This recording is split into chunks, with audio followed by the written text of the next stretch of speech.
Hey sisters, welcome back to the Spirit Sisters podcast. We are so grateful that you're here with us today, whether you're driving, folding laundry, sitting in a quiet moment, or just needing some encouragement. We truly believe that God brought you here for a reason. Yes, so welcome back, friends. This is a safe space for real faith, real women, and real stories. And today's episode is especially close to our hearts. Yes, it is. Our episode today is called From Broken to Brave, When God Rebuilds Your Life. And we're anchoring this in Isaiah 61:3 and Isaiah 43:2. And today's episode is only part 1. Part 2 will be dropping on April the 9th. Yes. So tune in, and we can't wait for you to hear this amazing story. Yes. So Isaiah 61:3 says, He has sent me to comfort all who mourn, to give them beauty for ashes, joy for mourning, and praise for despair. Yeah. Beauty for ashes, joy for mourning. That's God's promise, even in the middle of our mess. Today's episode is probably, it's going to be a good one. So if you're folding laundry, I hope you got a lot of it. If you've got a quiet moment, I hope you got a lot of it. But it's also going to be a really good story because our very own host and star of the show, Miss Jenn. Yeah. So I'm so excited because I know I've walked with you through some of it. I was here for some of it. Yeah. But not all of it. Right. So I want you to walk me through the beginning of when everything started to kind of pigeonhole. So talk to me about that. Well, I do want to talk before I really dive into that. I want to talk a little bit about how Isaiah 61:3 says that God will comfort those who mourn, and Zion be giving them a crown of beauty instead of ashes, the oil of joy instead of mourning, and a garment of praise instead of a spirit of despair. These individuals will be called oaks of righteousness, planted by the Lord to show his glory, the verse and a message of hope of transformation, promising that the sorrow will be replaced with joy and despair with praise. A crown of beauty instead of ashes is a sign of mourning and sorrow. That verse promises a beautiful crown in their place. Yeah. The oil of joy instead of mourning. Instead of grief, God offers joy, symbolized by the anointing oil used in celebrations. And the garment of praise, instead of a spirit of despair, those feelings downcast will be clothed with a spirit of praise and worship. And oaks of righteousness is a metaphor for being strong, firm, standing tall in our faith. Yes, ma'am. Yes, ma'am. And planted by the Lord for his display of splendor. This is a season that I walked through back in 2024, where each one of these, now looking at what I walked through, is what God was doing. His preparation for me. Yeah. He breaks women in the Bible. I'm sure we can go through every single one of them. Yeah, we could. You know, Esther, Hannah, all of them. Of where you're in the Bible, you're broken. You are, you know, and I feel like, you know, we really gravitate towards and speak more to the ladies and more to the women, and there are so many biblically that he breaks before he brings them. And so the end of, so the beginning of 2024, around March time frame, we laid my Aunt Jenny to rest. And it was a hard weekend. All of us were there. All the family came to Florida. My cousins, we had planned on scattering her ashes out at the lake. She loved the lake that they lived on, and my cousins could not do it. They could not transfer the ashes to the container to do so. Okay. So I looked right at my husband and I was like, I've got this. It's fine. Because I'm the strong one of the family. Yeah. I'm the one that carries it. I can do it. Everybody looks to me to be the strong one. Not knowing that was the first step. Okay. Where God was going to take me and our family. Okay. So that happens, and we're getting ready for the service. Everybody's arriving, and I realize that my father is not there. And this is his sister, his oldest sister, the closest sister that he has. Like, he's one of 7, but unfortunately, we were starting to lose them. And I just remember looking and I'm like, where is Dad? Like, where is Dad? Right. Like, something is just not. So I excused myself, went into the room, and I called, and he answered, but his voice did not. It wasn't Dad on the phone. He sounded really bad. And when I say, so for those to give some context, a few years ago, I'm trying to think when we were living in Tennessee, right after Addison was born, so probably in the 2002, 7, 8, give or take, time frame, Dad was diagnosed with throat cancer. Okay. So, and so many years after that, he was diagnosed with lung cancer when we were living in Virginia. Okay. But when I heard him on the phone, I immediately was like, oh my God, it's back. Okay. I knew the difference. Like, I knew this was not a normal sore throat. He didn't sound like he was sick of a cold, the flu, whatever. Okay. And he was like, I can't talk. Call your Aunt Artis. That's my Uncle Bobby's wife. We lost him. That's my dad's brother, so sister-in-law, essentially, to give some context to those. So I called her because I knew she wasn't going to be able to make the service for Auntie Jenny. So I was like, okay, what is going on? So I called her and she said that Dad had been going through some tests and they were waiting on some answers, but he had not been well. He's not been feeling well. At this point in time, my dad and I have been estranged for 3 years. Okay. So I was not aware at the time that there was anything medically going on. Okay. And so we get through that. So fast forward to April. And we receive a call. Dad is in the hospital. Now this is in Florida. This is in Florida, yeah. Okay. Pretty much where all my family is. Okay. So this is in Florida.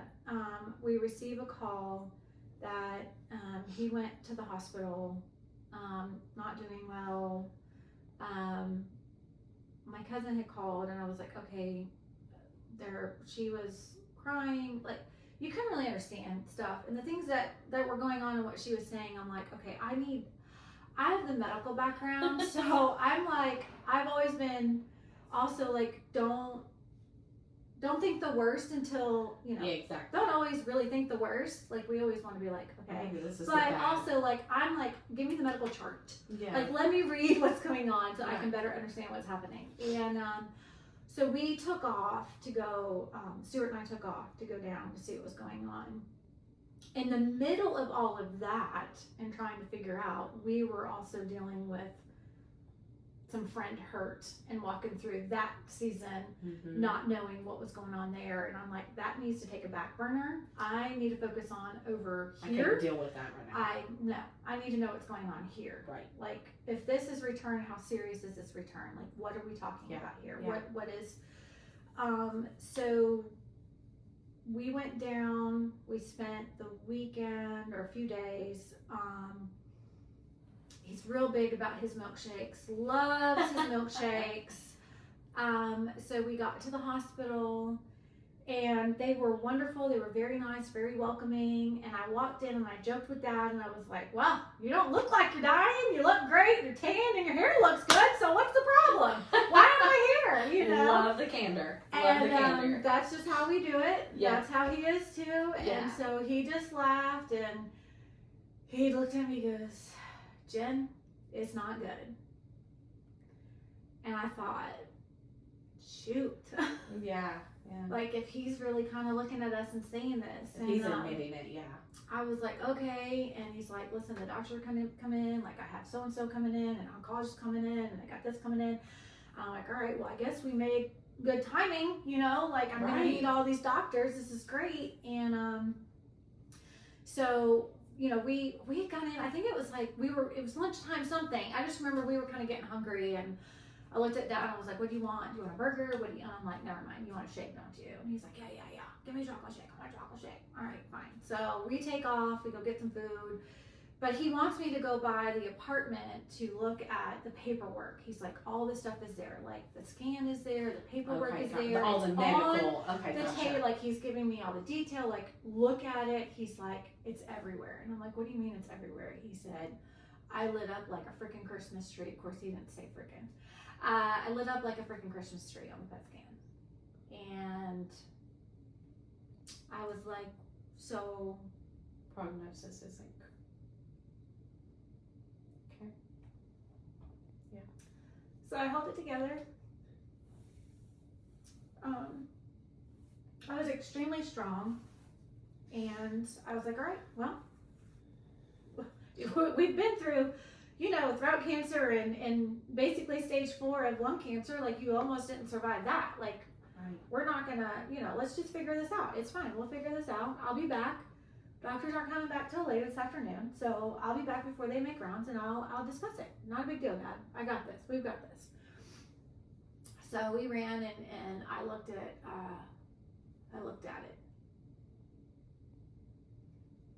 Saw the drawing that the doctor had made. Lymph nodes, throat, lung, hip, abdomen. He's right. It had metastasized everywhere. Okay. At that point in time, we did not know a secondary that would be coming down the pipeline later. So I said, all right. What do we do? Let me look at this. Let me read this. Let me see what's going on. What are we going to do about treatment? Do we decide on treatment? So we went and got the stuff. I had everything. We came back to the hospital. He was in good spirits, best with the doctors and the nurses. We talked. And he, you know, the one guy walked in. I want to say it was the oncologist. And great guy. Wish I could remember his name right now. Absolutely fabulous. So great, so nice, so sweet. And Dad was like, listen, you can talk freely in front of this is my daughter, this is my son-in-law. And so he did. He goes, you know what's going on? I was like, I think so. I'm like, but you can speak medical terms to me. Like, I understand what you're saying. And he's like, all right. He's like, you know, this is what we're looking at. He's like, but hey, you know what? I can bat this out of here. Like we can do treatment. We can do this. Like, yeah, we are not at the end. And I'm thinking, okay, but I medically know, you know. So I'm like, and it's always that adage of doctors, anybody in the medical field are the worst patients. Oh yeah, because we think we know, you know. Yeah, absolutely. And of course, I'm sitting there like, can you know? Like, what are we doing here? We're just prolonging.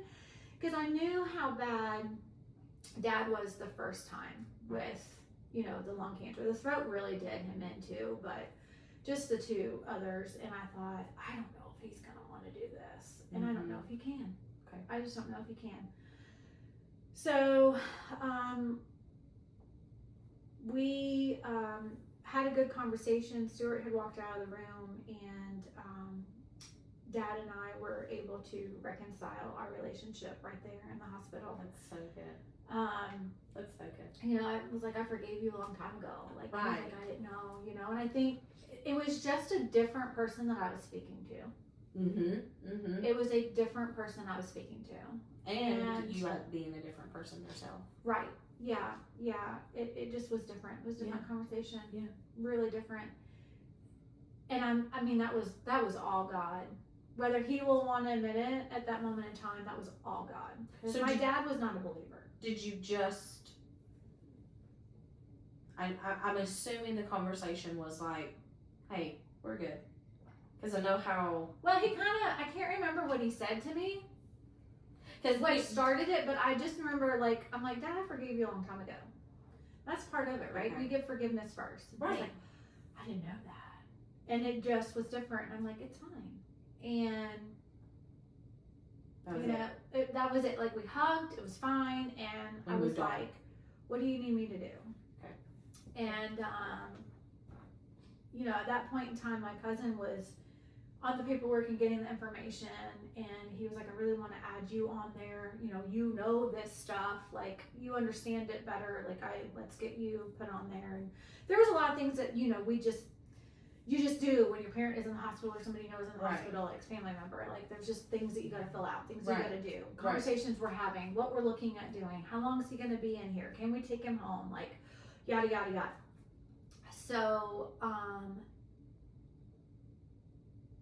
I want to say we took him home and got him settled, got his medication and everything, lined up all his doctor's appointments, like all that stuff. Like, I want to say we got him home, but why this was a turning point, and this is why I said this was all God leading this conversation, and how this happened.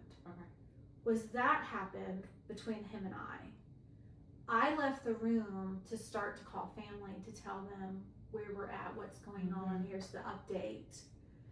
And at that moment, I thought Stuart was going to walk back out with me, and he's like, no, I have a feeling I need to stay here. There's a conversation I need to have with your dad. And what that conversation was about God, was about believing. And Dad asking the questions. Conversation that I can't really speak to because I wasn't in the room. Right. But I know the result of that conversation. I know that, Stuart was like, he asked, like, if there's a God, why do bad things happen? He's like, because there's evil in the world.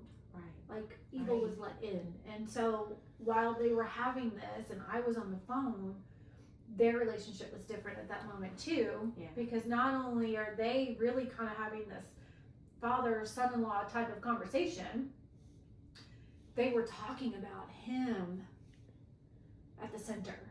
So I couldn't have asked for a better conversation. Exactly. So get him home, all of that. I've got to get back to work because I'm still working at this moment. And for those that don't know, all 3 of our kids were graduating. They hadn't graduated yet. We had 2 that were in college at the same time, the twins, and then our youngest was graduating high school. Right. So, our son Bryce was going to be graduating first in the first part of May. Our daughter McKenna the second part, and then Addison the third part. Like, it was boom, boom, boom, boom. And that was something he said to me in the hospital, was he looked at me and he said, I don't want this to interrupt those kids' graduations. You can't miss that.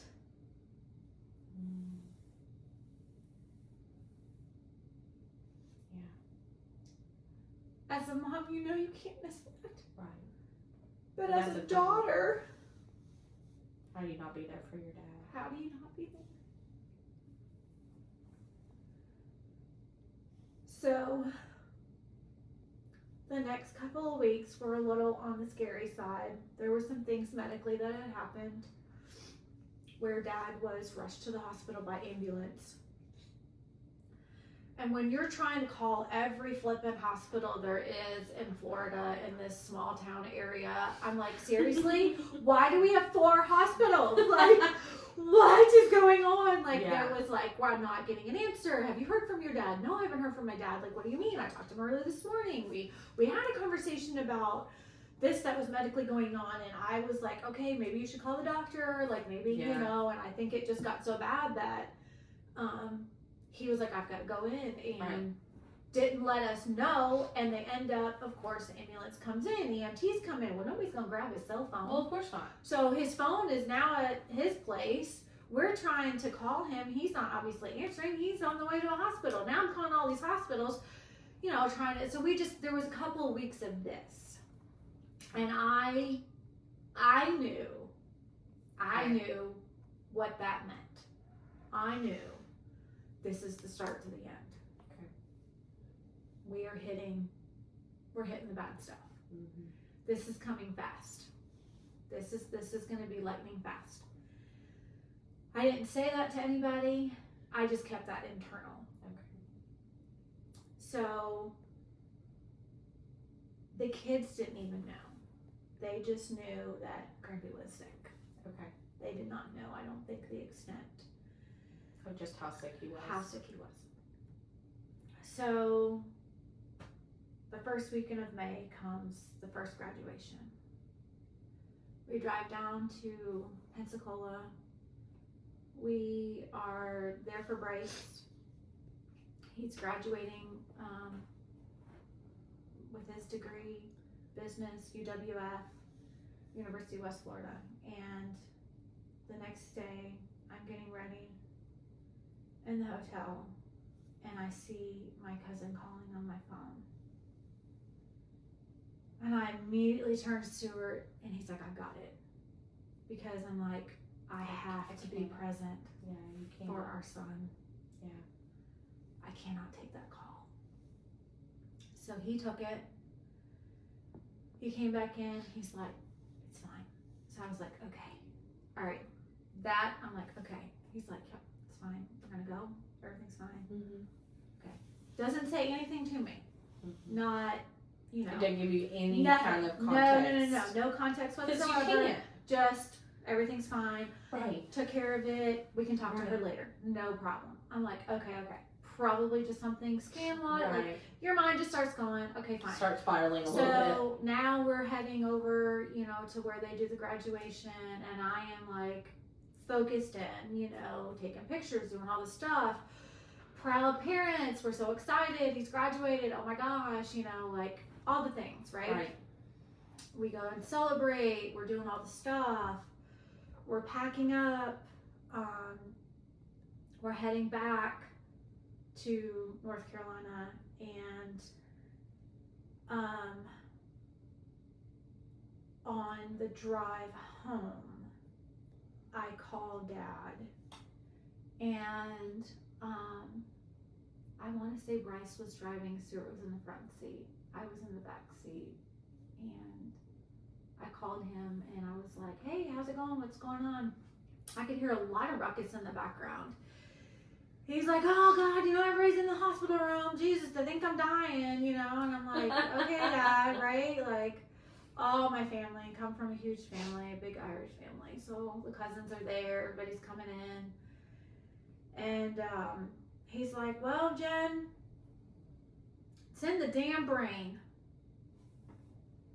And I had already kind of known that because per the conversation, his demeanor, how he was. Wasn't him.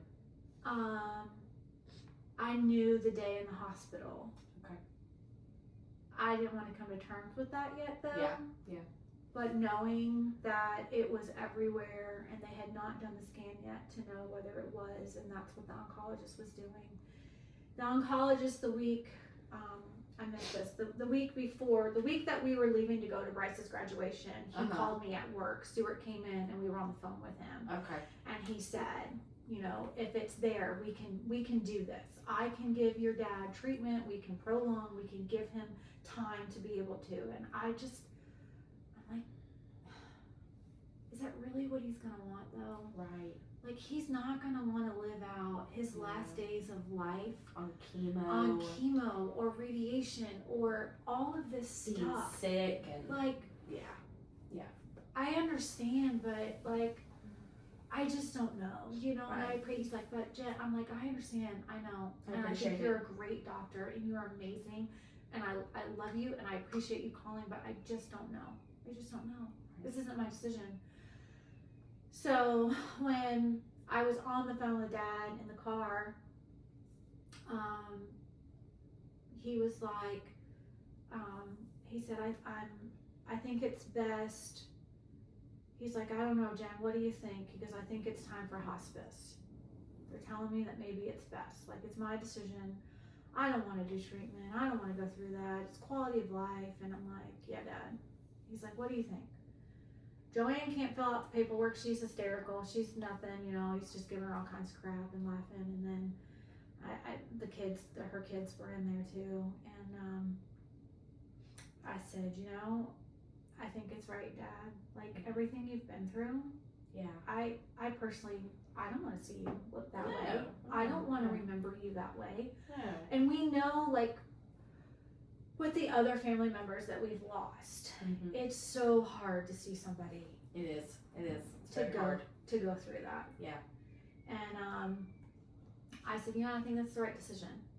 Okay. I think that's the right decision, Dad. I think it's time. I think we call in hospice care. The last 3 weeks have been really crazy. Yeah. And I think it's time. And he's like, I agree. So, you know, I sent pictures, told him whatever, and he sent text messages to all 3 kids.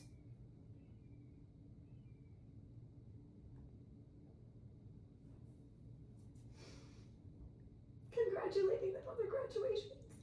Yeah. And thank God he did what he did. Yeah. So, those that have twins know everything happens together. When one happens to one, the same thing might happen to the next one. One gets hurt, the other one gets hurt. Might not be an elbow, might be a knee together, whatever, but they all come together. And I should have known looking ahead. So, that Wednesday, we literally get back from Bryce's graduation. I know you're. Unload. I was going to say you're Yeah, unpacking. I think it was like that Sunday I or Monday. remember. We literally Yes. I was like, guys, I'm not going to see you for like the whole month of May. Yes. I literally Yeah. we get home, we unpack, we do laundry, we repack, we get on the road, and we're going again. Yeah. Like, Yeah. it literally was like that. That Wednesday we left, we headed to Ole Miss because there was a lot of things that we were doing, you know, Yeah. for her. There's a lot of like the parent. There's all the parent stuff, Yeah. and then we were doing our own party for the sorority girls, and then there was something different with the sorority girls, like her friend group too. And then the big sorority we was were doing throwing a it lot right, of things. like Yeah. we were just like it was something every day leading up, and then Right. you know different events and all the stuff, and so you know, and everybody, you know, the grandparents went and all of that, and so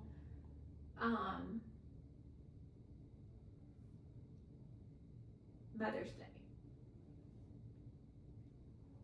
Now Mother's Day is graduation day. Mother's Day is graduation day.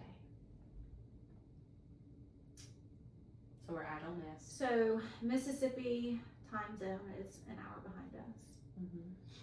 So it was, I want to say 1:30 or 3 in the morning.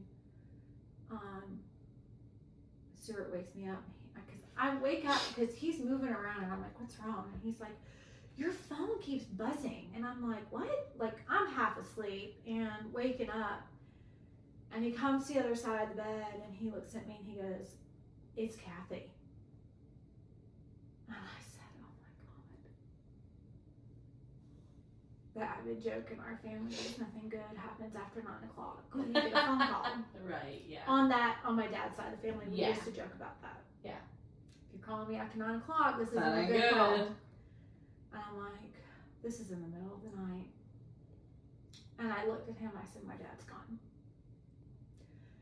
So I call her back, and she is just hysterical, wailing. And I can hear her clear as day. He's gone, Jen, he's gone. I'm so sorry, he's gone.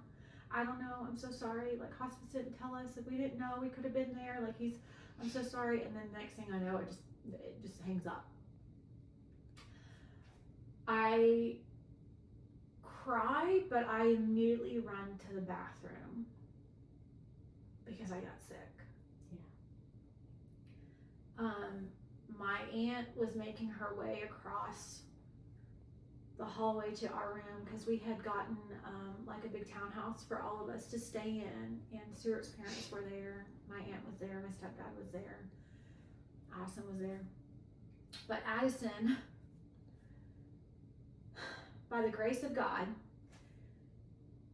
the girls were staying in the sorority house for one more time, and they had Addison stay. So she would have found out had she been at the townhouse with us, but she was at the sorority house with the girls and doing a sleepover with them. Yeah. My mother-in-law had some back stuff. Okay. When I came out of the bathroom, because they were staying in the room downstairs. Okay. When I came out of the bathroom, she was sitting on the bed. And I'm like, how the heck did you make it up the stairs so fast? Right. I'm like, you got up here really fast. Right. Like, what? And I just collapsed. And my aunt was sitting, and I just collapsed. I collapsed. And I just looked up and I thought, how am I going to do this today? I look at the time and I'm like, I literally have to be up in a few hours. How am I going to do this? How am I going to be present for my daughter? How am I going to be present for my family? How am I going to and mourn the loss? Stuff this? Like, how am I going to pull in the joy? And that's where Isaiah 43 comes in. Yeah. Yeah. Literally was like, nope. Because I carry you. He does. I will carry you through. Yeah. Yeah. And I thought, you have to. I'm not going to be able to put my feet on the ground. Yeah. I don't even know how I'm going to do this.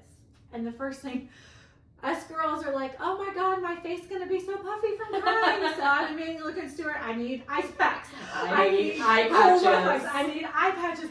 I need to put something on my face that looks like I haven't been crying for the last 4.5 hours.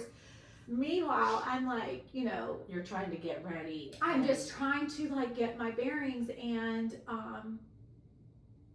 at the time, I was like, you need to call Pastor Sam, because at the time he was our director for our job and where I work, and I'm like, you need to call him. Like, he was fully aware of what was going on. Pastor Michael, everybody was fully aware, but he knew because of work. So I was like, you've got to call him. You've got to tell him what's going on. And so he called. He didn't answer. Now this man gets up and works out 4:30 in the morning and goes 40 miles. He's a wackadoo. But we don't associate with him. Right.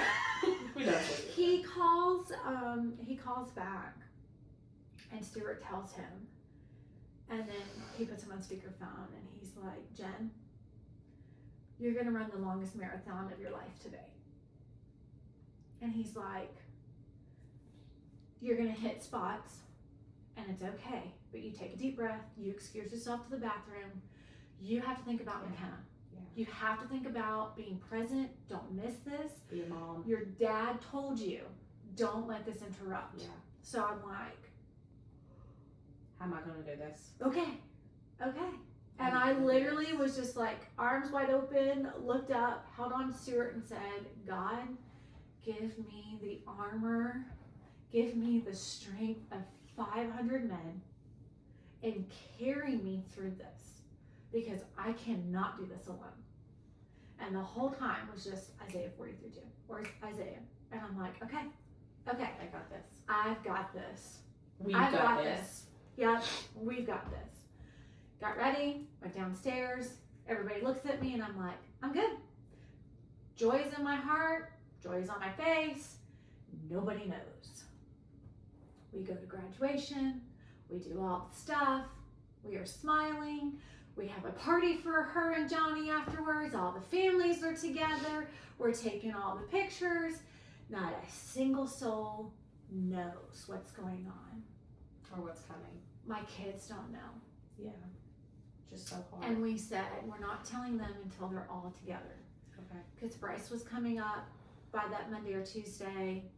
Everybody would be together by that Tuesday because McKenna was coming back with us. Austin was with us. So I was like, okay, we will tell them then. I'm not telling one without the other. This just isn't, we're not doing that. So that day, we told the kids.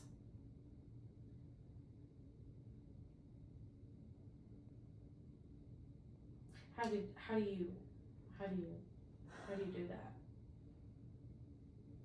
Where did you find the courage to do that? Because the night we got home, I went up to our room. I started to unpack. And Stuart went to get me a glass of water. And I cried out. Lost it. I cried out to God. And I cried out to my dad. And I was like, I just need to know where you are. Okay. And are you okay?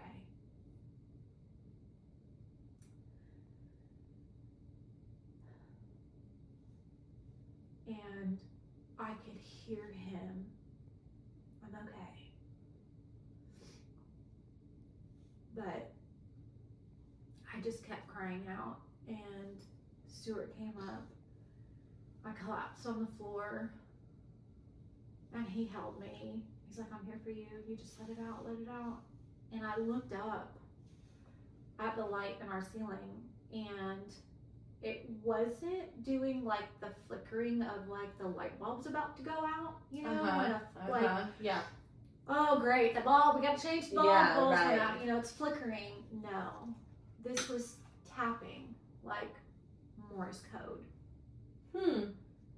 And I looked at him and I went, do you know Morse code? And he was like, why? I said, look at the light.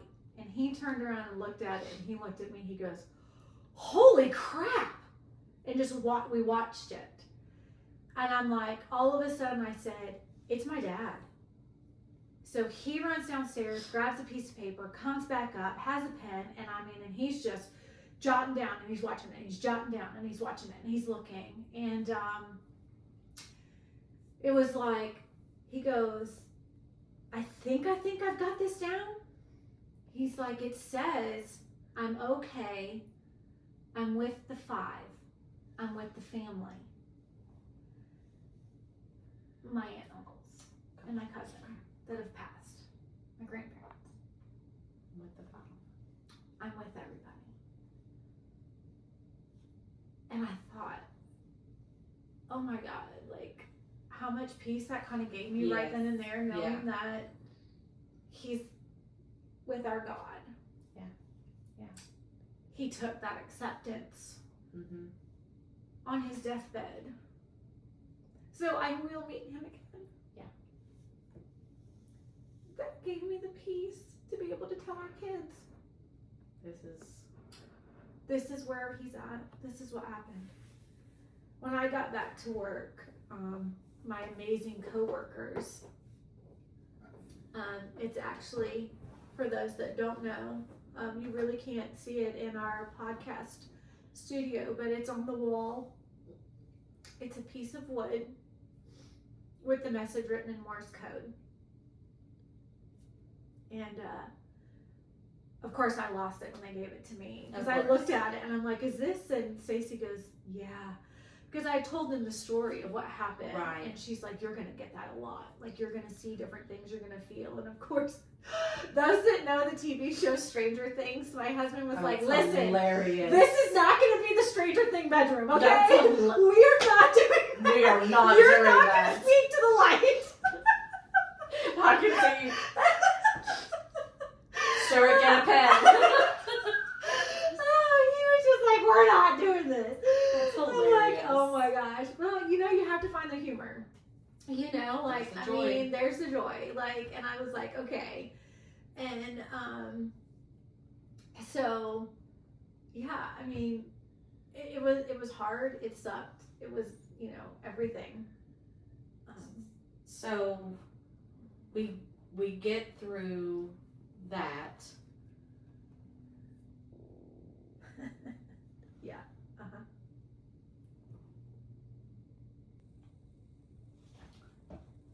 So we've told the kids. Yeah.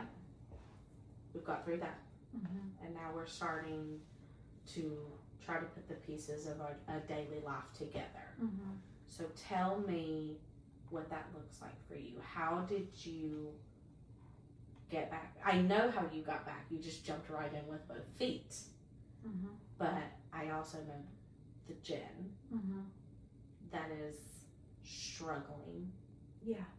with how do I move on, Mm-hmm. but I'm still hurt and I'm still sad. Mm-hmm. So tell me what the next few months, few days, few weeks, what does that look like for you? Because you still have another graduation Yeah. to do. If and anybody's it's keeping count, we've only got two. Two. We got one more we to got go. one more to Yeah. go. Yeah. And then there's also coming up a wedding. Not yet. No, there's not the wedding. No, the engagement. Mhm. The engagement. So we know it's coming. Yes. We knew the wedding and the engagement Yes. were coming. Yes. So mentally, Yes. you're trying to be there for the daughter Yes. and be Yes. there for this next huge Yeah. life Yeah. change. Yeah. So tell me. Yeah. So tell me how that looks. After that, what are you doing? You're planning a celebration of life. Exactly. Okay. You're sitting down, going through all of that, trying to figure out. And how you're that's the one gonna look. doing it. My cousin and I are doing it together. Okay. We, also going to his place. Okay. And having to Go through everything. go through everything. Ask family members what they want. Mm-hmm. My dad was a big train guy, loved model trains. I love Built that. like the model replica railroad things, stuff, yeah. all the things, like very much into that. Had them, and he was very close to my cousin Ashley. She went through a rough patch cancer wise, and Dad was just there for her a lot. We all were, and we were very close. Joanne, her mom, my dad, very close. Kathy, my cousin, who took care of a lot Very of close things, knit and I'm very family. close. So we made the arrangements because obviously I still have Addison's graduation at the end of May. Yeah. Not to mention, we knew the engagement was coming in June, Right. and And Addison had a big pageant that she was competing in for North Carolina Team USA. you're also doing end of the year stuff with the kids, right? At this point, we were Out. almost. Okay. Yeah, like we were narrowing down, and so. Okay. Yeah. Okay. Um. So work had at least work. So had slowed down. we're slow down at school. Okay. So that was a blessing. Have Addison's graduation, celebrate, do all the stuff, and then have the celebration of the engagement, and then essentially Dad's celebration. Everybody coming together, and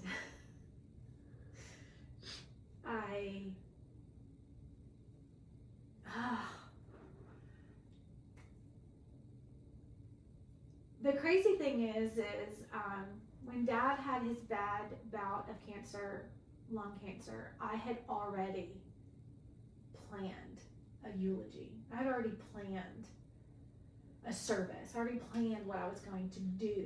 Okay. Because it was not looking good. Right. Like it was not Right. looking good. Right. Like they were almost afraid that they couldn't get the tumor out.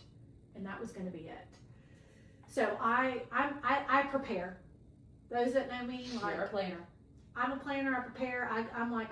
We got We this, got this, and this. this. Like, here we go. Again, there's my strong, like, we got this. My dad used to throw these Christmas parties, and those, again, we are Irish, so he had these favorite shots that were called, like, these buttery nipples, and I know it's pretty bad to say, and I apologize, okay. but that is what they're called. It's real. And I love it. I think it's hilarious. I love it. I had asked my cousin Stephanie, who I am very close with, I had asked her husband to be the bartender, and I bought shot glasses for everyone, and they all had on there Uncle Jack, Grampy, Dad. Yeah. And I knew that he was not going to want us to be upset, crying, like all of this. We are... This is called a celebration. It's an of life. Irish wake. It is a celebration of life. It is a party. Yeah. And his favorite was Johnny Cash, Man in Black, loved Alan Jackson, and John Denver. God love John Denver. I'm sorry, John Denver. I know that you were up there playing with my dad, but dear Lord, if I ever had to hear another song of John Denver, I was going to just die. And so we played all the stuff, and just getting ready for that alone was so hard. Writing the words, like... Well, you go from, so you get the news of his death. Yeah. You immediately have to jump into, I gotta be a mom, and I gotta be there for my kid. Right, yeah. And then I gotta go plan, so your emotions, you've gotta like, all right, I gotta put this one down, and I gotta pick this one up. Yeah, I mean, go back, like, we found out that it was in his brain with Bryce's graduation. He died on McKenna's graduation. I'm planning a service on Addison's graduation. Right. Like, boom, boom, boom, boom. But I'm also having to be present in every single one so that I don't forget.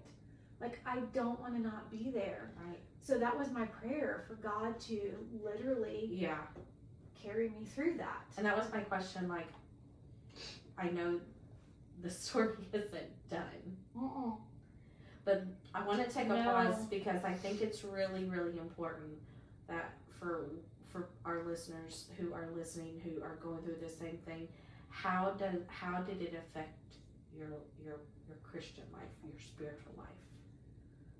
Talk to me about that side, because that's the side that I will say that when I cried out, when I said that I cried out in the bedroom and found out, it was a few days later that I cried out in anger.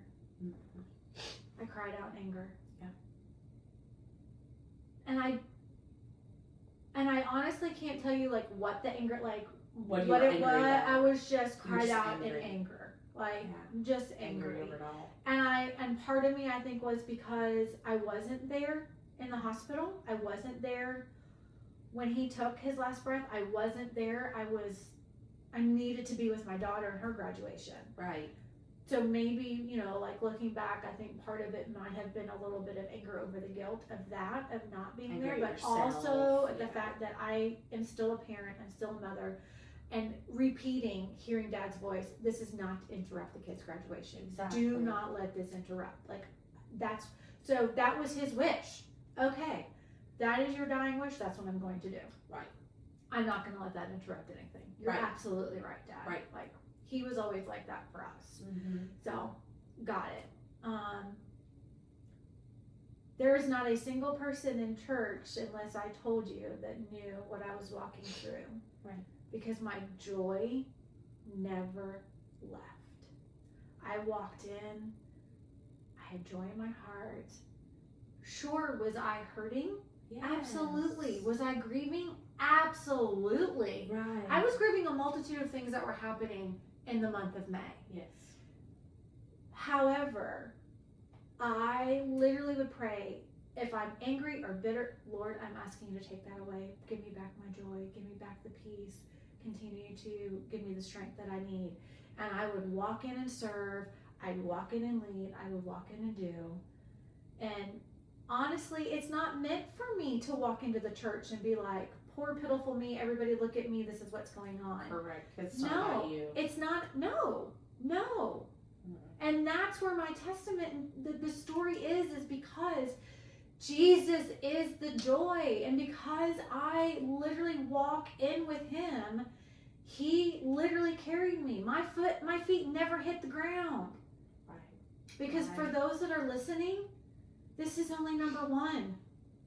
I go through 3 more losses in 9 months. Yeah. This is number 1. So if this one, like if you had slipped, yeah. If you had just wallowed, yeah.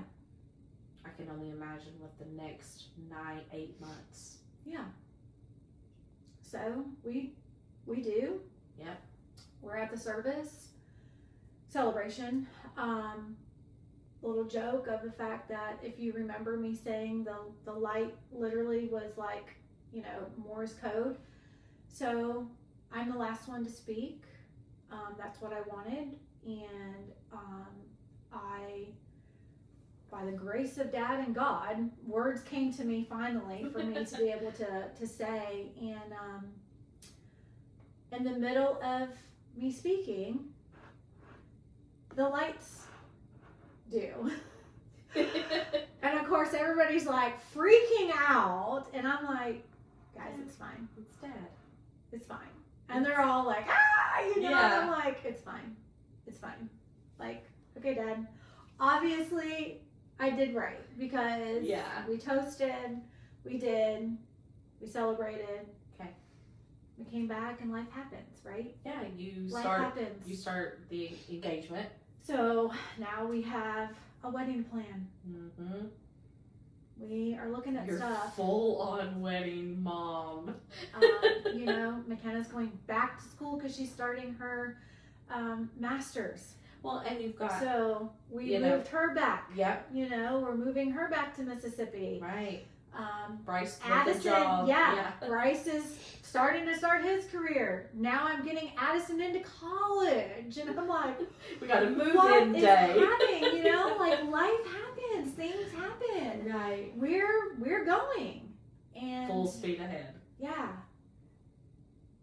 And then you breathe,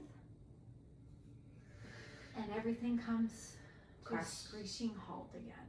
Okay.